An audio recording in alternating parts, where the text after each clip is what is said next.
Marcus Crassus was the richest man in Rome, and his arrogance led him to take on the kingdom of Parthia. He lost spectacularly, and what they did to his body after was both gruesome and ingenious. Some say that history is written by the victors, and sometimes the victors get to brag about just how badly their enemies screwed up. For whatever reason, these 25 battles and campaigns turned into legendary disasters that are forever etched in stone by the winning side. Although Hannibal had won incredible victories against Rome, he was unable to conquer them completely, and Rome learned from its mistakes.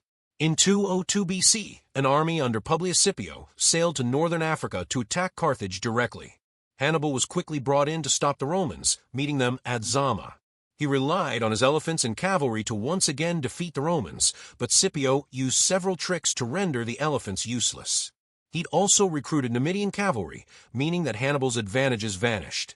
Scipio earned much praise for defeating this hated enemy of Rome, earning the title Africanus for his efforts. By 480 BC, the Persians had invaded Greece, and their fleet had the Greeks on the run after the Battle of Artemisium. So it seemed like the war was won, even as the Persian fleet was lured into the narrow straits of Salamis by Themistocles and an outnumbered Greek fleet. However, the large number of Persian ships got in the way of each other, while the Greek ships formed up and took advantage of the confusion to destroy their enemies. It was the turning point of the Second Persian invasion and saved Greece from being completely overrun. It's the ultimate story of immortalized British heroism. The French have fewer reasons to remember 1415's Battle of Agincourt. While numbers are disputed to this day, all agree that the French outnumbered Henry V's small army, which was mostly made of longbowmen. The nobles and knights in the French army considered themselves far superior fighters, only to find themselves charging uphill into a cloud of arrows.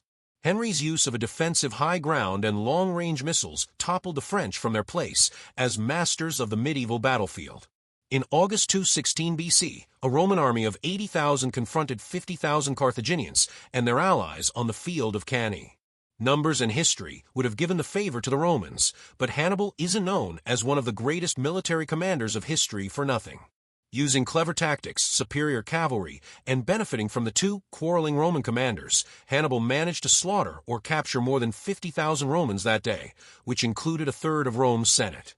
This was one of the worst defeats Rome ever suffered, annihilating the bulk of its army in a single day. The American embassy in Tehran is in the hands of Muslim students tonight. In 1979, a crisis arose in Iran when the ruling monarch who owed his throne to the U.S. was kicked out by a revolution, and more than 50 Americans were held hostage for over a year. President Jimmy Carter was desperate to save the hostages, and so he authorized Operation Eagle Claw to get them out. Nearly everything that could have gone wrong with the mission went wrong. Helicopters were unable to be used for various reasons. Weather conditions required more fuel than was on hand, and at one point a helicopter collided with a transport plane, killing 8 Americans in the process. It was the perfect storm of failure, leading to the defeat of Carter in the 1980 election. The island of Malta was the home base for a Christian order of knights known as Knights Hospitaller. They defied the Ottoman Empire, which led to a more than 3-month siege of their fortress and the island itself in 1565. Despite being heavily outnumbered, the Knights and the Maltese population worked together to defend themselves from the Ottoman forces. While the jury has long been out on the number of casualties, the surprising victory by the Christian forces helped destroy the Ottomans' reputation for invincibility, and Ottoman plans to conquer more of Europe were halted. For years, Singapore was the capital of British interests in southern Asia. Naturally, when Japan declared war on Britain, it made sense for them to take control of it in 1942. After a 2-month campaign, an army of around 35,000 Japanese marched on Singapore and held it under siege by land and air. The British lasted a week before lack of supplies and low morale caused them to call it quits. More than 80,000 British and Allied troops became prisoners. It's still the single largest British-led surrender in history. During World War I, British and French forces launched a campaign to capture Constantinople, the capital city of the Ottoman Empire. What followed was nearly a year of miscommunication, diseases, and wholesale slaughter that helped define the entire First World War. It was an utter disaster for the British, and while the Ottomans collapsed during the war, the stalemate was turned into a propaganda victory for the emerging nation of Turkey. After the First World War, when the Ottoman Empire had fallen, a movement was made by the Allies to sponsor a Greek campaign to expand the Greek borders. This was a huge slap in the face to the Turks, who had strong ideas about what counted as Turkey. The Greeks tried to appeal to their allies, but everyone was so exhausted from the First World War that they didn't have the ability to help. The Turkish army rolled the Greek expedition back, driving them almost literally into the Mediterranean Sea. In their triumph, the Turks burned the city of Smyrna and committed many atrocities against the defeated Greek population. Queen Boudicca of the Iceni tribe was nearly responsible for driving the Roman Empire out of Britain. According to the ancient sources, she'd managed to rally hundreds of thousands of Celtic warriors to kick out the foreign invaders, and she won several victories in the process. Unfortunately, in 60 AD, a Roman army of 10,000 under Gaius Paulinus found the perfect battlefield to stop the Celts. They positioned themselves in the narrow end of a gorge, facing a huge field. When Boudicca's Celts filled the field, she must have thought the Romans were done for. When all those Celts tried to attack, though, they were stuffed tighter than sardines in a can, unable to surround the Romans. Sources say the Romans massacred nearly 100,000 Celts that day, including Boudicca herself. In 331 BC, the Persian king Darius was faced with a serious threat to his kingdom.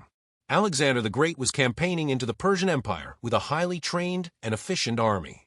Darius had already lost the Battle of Issus and barely escaped with his life, so he summoned a truly grand army, allegedly over 100,000 strong, to destroy Alexander once and for all. No doubt he was shocked when Alexander's genius intellect for battle and his incredible charisma inspired his troops to not only survive, but triumph against the Persian army. Unfortunately, Alexander the Great's many successes went to his head just a bit. By 326 BC, he was leading his army back from India. The infamous Gadrosian Desert was on their path back to Babylon. Alexander had heard that the legendary Persian king Cyrus had failed to cross the desert. After presumably asking someone to hold his beer, Alexander led some 30,000 men into the desert, planning to be refreshed by the navy along the way. However, miscommunication and weather undid all his plans, leading to thousands of soldiers and even more camp followers losing their lives to satisfy Alexander's ego. No matter how hard people like Christopher Nolan tried to promote the moral and human victory of the Dunkirk evacuation, there's no denying that it was a military disaster for the British and the French. Even though hundreds of thousands of men were successfully evacuated from the beach, they left behind more than 84,000 vehicles and 650,000 tons of ammunition and supplies.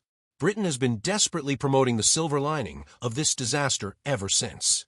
Emperor Napoleon was a brilliant leader who won many victories, and this success, unfortunately, went to his head.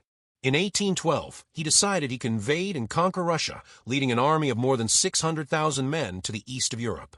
The Russians fell back before him, even burning their own city of Moscow. Napoleon eventually realized that the Russians were waiting for winter to strike, though by that point it was too late. Hundreds of thousands died, either in battle or else frozen to death on the long journey home. It turned Russia into a punchline for would-be conquerors, though some people still needed to see the joke play out firsthand. When Spain attempted to invade England in 1588 to overthrow the Protestant ruler, Elizabeth I, they must have been convinced they were making history. Make it they did, but not in the way they expected. Thanks in part to a rigorous defense by the English Navy and their Dutch allies, but mostly due to a series of storms that scattered their 130 ships, only two-thirds of the feared armada ever made it back to Spain. England would not only survive, but also immortalize their victory as proof that someone up there liked them. The entire Vietnam War could be considered a disaster for the U.S., but one of the biggest turning points of the war was actually a disaster for the North Vietnamese forces and their allies. In January 1968, tens of thousands of Viet Cong launched simultaneous assaults throughout South Vietnam. The shocking wave of violence caused a shift in public opinion in the U.S. on whether that war could even be won. However, what people seem to forget is the fact that the Tet Offensive was a huge failure for North Vietnam.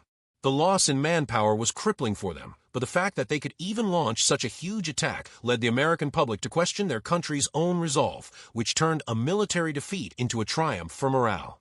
There's no denying that superior technology counts for a lot in warfare. Unfortunately, fortune was against the 1,800 British soldiers holding breech-loading firearms against over 20,000 spear and shield-carrying Zulu warriors in southern Africa in 1879. Technology was the only thing the Zulus didn't have in their favor that day, and they proved it by overwhelming and annihilating the panicked and confused British. It was a slap in the face to Britain, warning them that a technologically superior force could still be easily defeated. The American Civil War's most famous battle was Gettysburg in 1863, where it truly became clear that the North was going to win the war. During this long and brutal battle, Confederate General Robert E. Lee sent George Pickett's division to break the Union line.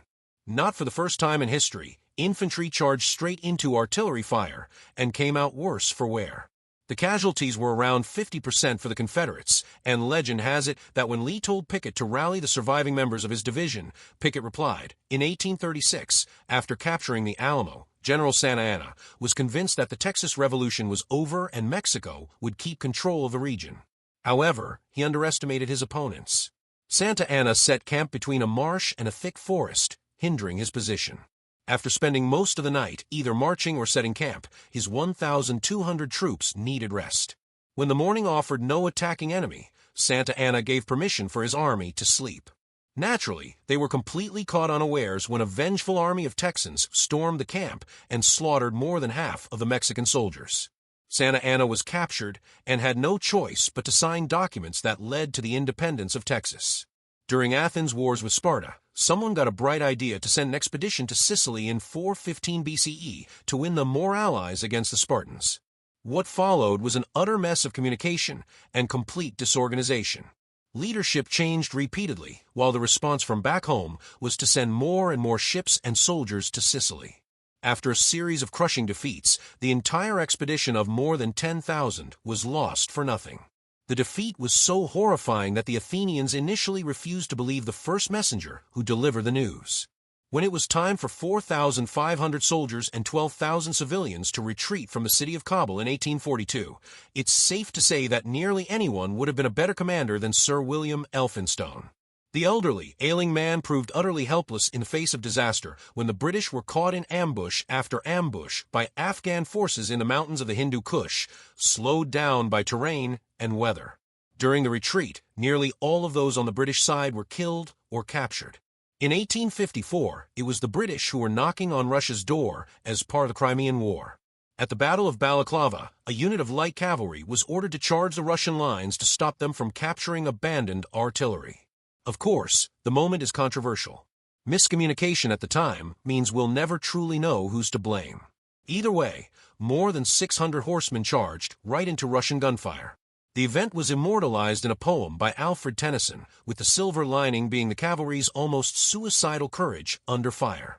When the Americans declared war on British North America, later Canada, in 1812, their leaders insisted their victory would just be a matter of marching. When General Hull marched his 2,000-man army to Detroit, he wasn't expecting resistance of any kind. Instead, he faced thousands of redcoats and Aboriginal allies, led by Isaac Brock and Tecumseh. After a terrifying display of their numbers, Hull panicked and surrendered Detroit. What he didn't learn until later was that he'd actually outnumbered his enemies. Brock and Tecumseh had fooled him with psychological warfare and illusions. The Roman Empire stretched from the tip of Europe to the Middle East, but its border never went past the Germanic territories of the Rhine. One reason for that was a disastrous expedition through the Teutoburg forest in 9 AD, led by Publius Varus. He was intending to conquer the German tribes east of the Rhine, but one of his allies, a Germanic warrior named Hermann, betrayed Varus by rallying thousands of tribesmen to ambush the Romans in the deep forest. 3 whole legions were massacred, while the head of Varus was sent back to Rome. Marcus Licinius Crassus was the wealthiest man in Rome, but his desire for glory led him to raise 40,000 soldiers for an expedition to conquer the kingdom of Parthia in 53 BC. One sun-baked campaign later, they met 10,000 Parthians in the desert, only to suffer one of the biggest defeats in Roman history. Crassus' severed head was allegedly used as a prop in play being performed for the Parthian king. Some defeats echo louder than victories. Crassus' humiliating end in Parthia should have been a cautionary tale, proof that wealth does not guarantee wisdom, and ambition without strategy can lead entire legions to their doom. With over 40,000 Roman soldiers slaughtered in the sun-scorched sands of Carrhae, the mighty Roman general lost more than his life. He lost Rome's dignity. His severed head was used as a stage prop by the Parthians. History would remember it not as conquest, but as catastrophe. And yet, time and again, history shows us how leaders ignore these bloody warnings. Centuries later, in 1812, Napoleon Bonaparte, arguably the most brilliant military strategist of his time, marched into Russia with an army of over 600,000. It was a gamble he believed he could win. But as his grand army advanced, the Russians burned everything behind them: food, shelter, hope. The French, unprepared for the coming winter, began to starve and freeze as the temperature plummeted. By the time they limped out of Russia, fewer than 10,000 men remained. It was not just the beginning of Napoleon's downfall. It was a harsh reminder that even geniuses can be humbled by snow and silence. A century later, during the so-called War to End All Wars, the Allies launched the Gallipoli Campaign in 1915, a desperate attempt to strike the soft underbelly of the Ottoman Empire. The plan: land troops on the Dardanelles and march to victory. What happened? Chaos, incompetence, death. Thousands of soldiers were pinned down on open beaches under Turkish machine gun fire. For months, they clung to rocky cliffs, dying from heat, disease, and hopelessness. Eventually, the campaign was abandoned. It was a disaster so complete, it ended the careers of generals and reshaped nations. Australia and New Zealand would remember Gallipoli not as a victory, but as a national baptism in blood. World War II was no stranger to strategic hubris either. Operation Market Garden in 1944, an ambitious plan to end the war by Christmas, saw Allied paratroopers dropped behind enemy lines to seize vital Dutch bridges. But faulty intelligence failed to reveal just how heavily fortified those bridges were. The final bridge at Arnhem was a fortress. The British airborne forces fought valiantly, but reinforcements never came. The mission was doomed from the start. As the dust settled, the words "a bridge too far" became synonymous with blind overreach and costly miscalculation. But not all disasters come from plans that are too bold. Some come from cowardice. In 1812, during the War of 1812, American General William Hull marched into Detroit expecting an easy occupation. When British General Isaac Brock and Shawnee leader Tecumseh confronted him with a mix of redcoats and indigenous warriors, Hull panicked. He surrendered without firing a shot, despite outnumbering the enemy. It was one of the most embarrassing surrenders in American history, a moment where fear defeated firepower. In ancient times, it wasn't any better. In 9 AD, the Roman Empire sent 3 legions into the dense forests of Germania, led by Publius Quinctilius Varus. But Varus had trusted the wrong man, a Germanic ally named Arminius. It was a trap. In the Teutoburg forest, the Romans were ambushed, overwhelmed, and annihilated. Nearly 20,000 Roman soldiers were wiped out. Emperor Augustus is said to have walked the halls of his palace screaming, "Quintilius Varus, give me back my legions." The Roman Empire would never again try to conquer Germanic lands. Another tale of disaster comes from ancient Athens. During the Peloponnesian War, Athens tried to turn the tide by invading Sicily in 415 BC. It was meant to be a show of dominance. Instead, it became an epic blunder. The fleet was scattered, leaders were changed mid-campaign, and reinforcements only led to more bloodshed. By the end of the Sicilian expedition, the Athenians had lost over 10,000 men and most of their navy. The defeat was so devastating, the city of Athens never truly recovered. And in the brutal winter mountains of Afghanistan in 1842, British troops retreating from Kabul were slaughtered almost to the last man. Led by the ailing Sir William Elphinstone, they trudged through the frozen passes of the Hindu Kush. Ambushed again and again by Afghan warriors, only one survivor, a doctor named William Britton, stumbled into Jalalabad to tell the tale. The message was clear: arrogance and poor leadership don't just fail, they get people killed. Even poetic disaster has its place in military memory. The charge of the Light Brigade in 1854, during the Crimean War, saw more than 600 British cavalrymen ride into a valley flanked by Russian cannons due to a fatal miscommunication. It was suicidal. It was glorious. And it was utterly pointless. Tennyson's poem immortalized their valor, but it couldn't resurrect the dead. These are the failures that history does not forget. They are not just footnotes in dusty textbooks, they are turning points. They show how the world is shaped not only by the battles won, but by those lost in fire, frost, arrogance, or fear. Because wars are not won by weapons alone, they're won by wit, by planning, by humility. And when any of those fail, the consequences echo for generations. So the next time someone speaks of empires and glory, remember this: the battlefield does not discriminate. It humbles kings, buries empires, and turns ambition into ash. History doesn't just remember how wars are won. It remembers, in haunting detail, how they're lost.